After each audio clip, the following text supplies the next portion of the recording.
Days after the NFL declined to change its rule on the national anthem, about 24 players protested around the league Sunday. Associated Press journalists counted 22 players protesting during the anthems in some way before day games. Some took a knee, others sat on the bench, stayed in the tunnel or raised a fist.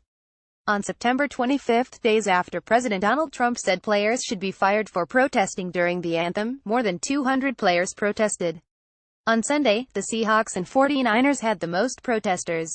Seattle defensive end Michael Bennett and 7 Seahawks teammates did not stand during the anthem before their game with the New York Giants.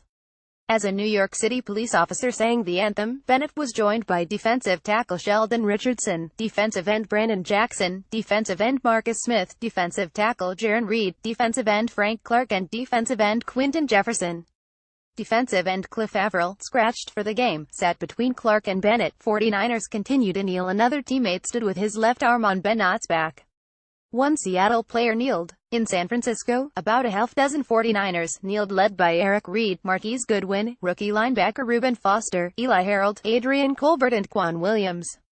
All the Dallas Cowboys stood, but defensive tackle David Irving raised his fist after the anthem ended. "I know that he was very deliberate during the anthem, and of course, that's the issue with me," said Cowboys owner Jerry Jones, who had threatened to bench players who protested the anthem. "I'm very proud of the way they all handled themselves." In Cleveland, Titans wide receiver Richard Matthews stayed inside the tunnel during the national anthem. Chargers left tackle Russell Okung stood with his right fist raised during the anthem before Los Angeles hosted the Denver Broncos. A group of 11 owners and more than a dozen players met for more than 2 hours Tuesday at the league's headquarters. Among the topics discussed was enhancing the players' platforms for speaking out on social issues. The NFL's policy on the national anthem was not changed. Jones concerned about business. Just one player appeared to protest visibly during the early game Sunday, with Rams linebacker Robert Quinn raising his fist during the U.S. anthem, then bringing it down before God Save the Queen before playing Arizona in London. Commissioner Roger Goodell and several owners said Wednesday that changing the language from should stand to must stand was not discussed at the league's fall meetings. Jones said he is concerned about how the protests are affecting the league's business. "There's no question that the league is suffering negative things from these protests," Jones said.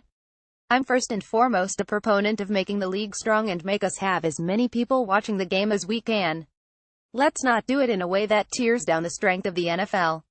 Paid attendance at Sunday's games showed tickets still are selling well, although there were many empty seats at home games for struggling teams. Only 59,061 tickets were sold in Cleveland, where the Browns came in winless and lost 129 in overtime to the Tennessee Titans in a stadium with a capacity of 73,200.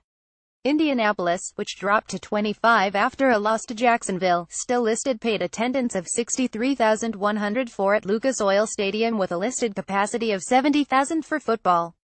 Most of the Indianapolis Colts locked arms before kickoff at home against the Jacksonville Jaguars. In Miami, Kenny Stills, Michael Thomas and Julius Thomas all stayed in the locker room during the anthem.